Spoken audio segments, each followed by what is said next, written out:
mundo que aún no comprendía sus propias reglas, nació un niño destinado a descifrarlas. En el invierno de 1642, en una pequeña granja de Inglaterra, el mundo recibió a Isaac Newton. Su entrada al mundo fue tan frágil como su propia infancia. Su padre había muerto antes de que él naciera, y su madre, al casarse de nuevo, lo dejó al cuidado de su abuela. Este abandono temprano forjó en él un carácter introvertido y un profundo refugio en su propia mente. Mientras otros niños jugaban bajo el sol, los ojos de Isaac estaban fijos en la sombra. Se preguntaba por qué la luz del día pintaba el mundo de colores y por qué la noche lo envolvía todo en un manto oscuro. Su soledad no era vacía, estaba llena de preguntas. Llenaba cuadernos con dibujos de máquinas, molinos de viento en miniatura que funcionaban con el viento real y relojes de sol tan precisos que sus vecinos consultaban la hora en ellos. No era un estudiante modelo en el sentido tradicional. Su mente a menudo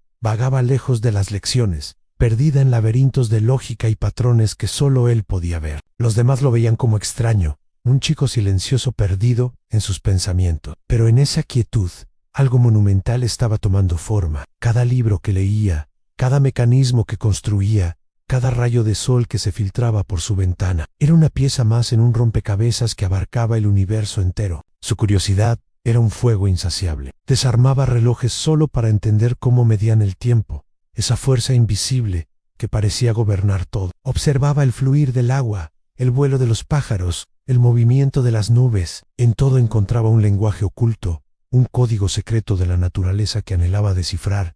Existían reglas, principios universales, que dictaran desde la caída de una hoja hasta el curso de las estrellas. En su habitación, rodeado de libros y bocetos, comenzó a experimentar. Usaba prismas para descomponer la luz blanca, revelando el espectro de colores que contenía. Era como si estuviera desvelando uno de los secretos más íntimos de la creación. La luz, que siempre había parecido pura y simple, era en realidad una composición compleja, una sinfonía de tonalidades. Este fue uno de sus primeros grandes descubrimientos, una ventana a un mundo invisible. A los 18 años, dejó atrás la granja y los campos de su infancia para ingresar en la Universidad de Cambridge. El mundo académico le abrió las puertas a las mentes más brillantes de la historia: Aristóteles, Euclides, Copérnico. Pero Isaac no se conformaba con aceptar sus verdades. Las cuestionaba, las ponía a prueba, buscando sus propias respuestas en el lenguaje de las matemáticas. Mientras estudiaba, una plaga obligó a cerrar la universidad.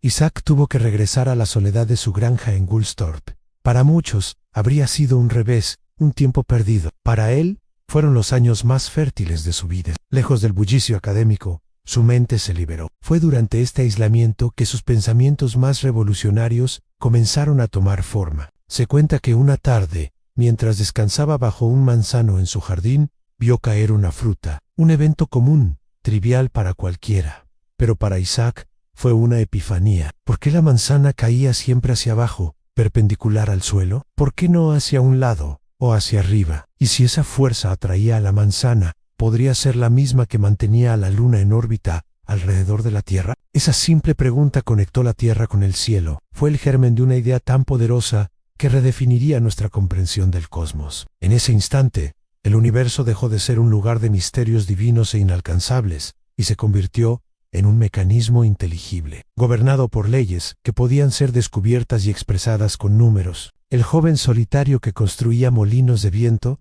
ahora estaba construyendo un nuevo universo en su mente, un universo donde cada movimiento, desde la caída de una manzana hasta la danza de los planetas, respondía a una misma melodía matemática. Las piezas del rompecabezas comenzaban a encajar, revelando una imagen asombrosa y elegante. Aquel joven que observaba el mundo con tanto asombro, aún no sabía que sus ideas desafiarían las leyes mismas del cielo.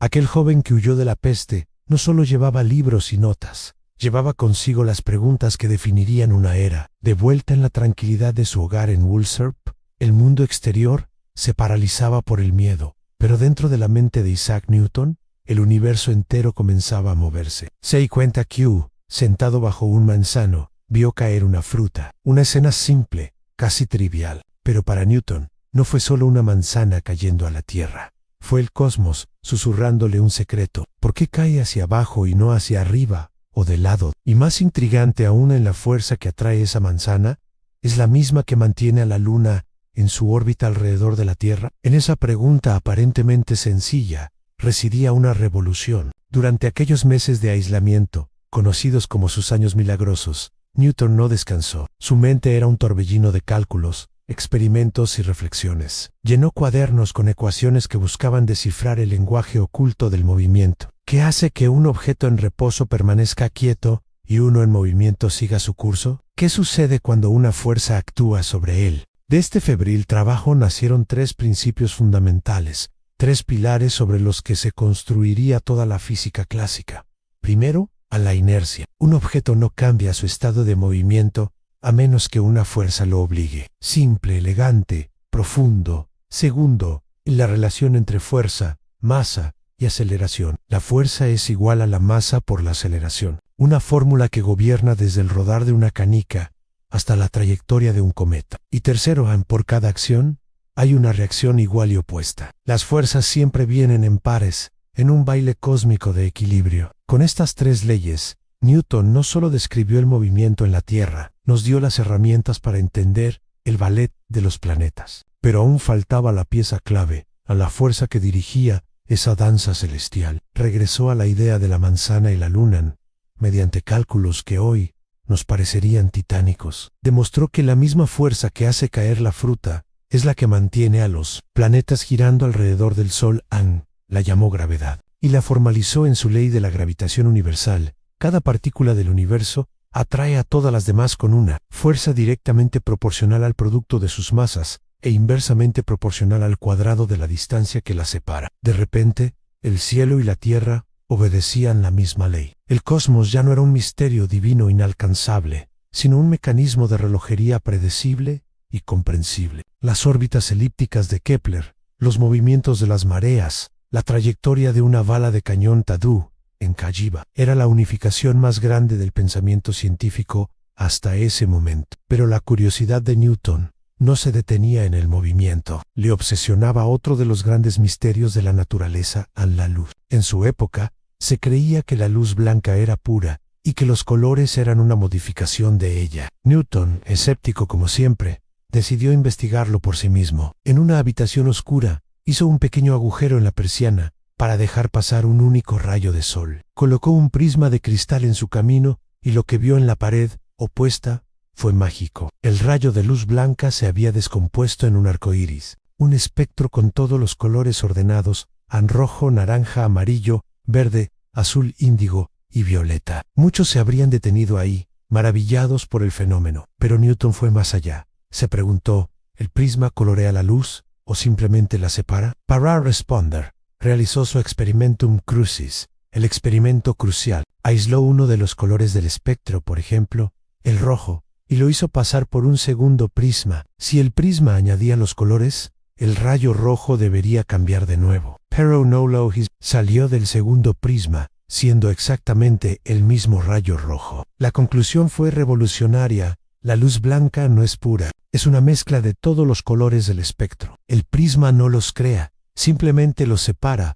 porque cada color se desvía en un ángulo ligeramente diferente. Con este simple experimento, Newton desveló la verdadera naturaleza de la luz y los colores, sentando las bases de la óptica moderna. Publicar estas ideas no fue fácil. El mundo científico del siglo XVII era un campo de batalla intelectual. Científicos como Robert Hooke, una de las mentes más brillantes de la época, reclamaron la prioridad de algunas de estas ideas, especialmente sobre la gravedad. Las disputas eran feroces y personales, alimentando la naturaleza ya de por sí reservada y a menudo paranoica de Newton. Él prefería guardar sus descubrimientos para sí mismo, temeroso del robo y la crítica. Fue solo gracias a la insistencia y al apoyo financiero de su amigo, el astrónomo Edmund Halley, que Newton finalmente accedió a publicar su obra maestra. Así, en 1687, vieron la luz los Philosophiae Naturalis Principia Mathematica, o los Principia, posiblemente el libro científico más importante jamás escrito. En sus páginas, el universo mecánico quedaba expuesto con la precisión implacable de las matemáticas. El libro no solo presentaba sus leyes, sino que demostraba cómo, a partir de ellas, se podía deducir y predecir el funcionamiento del sistema solar. La ciencia, tal y como la conocemos, había nacido. Una disciplina basada en la observación, la experimentación y, sobre todo, la formulación matemática. Newton se había convertido en el arquitecto del cosmos, el hombre que había leído la mente de Dios, como algunos decían. Desde su cátedra en Cambridge y como miembro de la Royal Society, su influencia era inmensa. Había descifrado los secretos del movimiento y de la luz, y había entregado a la humanidad un universo ordenado y comprensible. Parecía que había alcanzado la cima del conocimiento humano. Sus leyes habían explicado el cosmos, pero su mente, inquieta y tormentosa, aún no conocía la paz. Lo más difícil estaba por llegar. Gracias por acompañarnos en este viaje. Si te fascina la historia de la ciencia tanto como a nosotros, no olvides darle a like y suscribirte para no perderte la continuación de la increíble vida de Isaac Newton. Nos vemos en la próxima parte.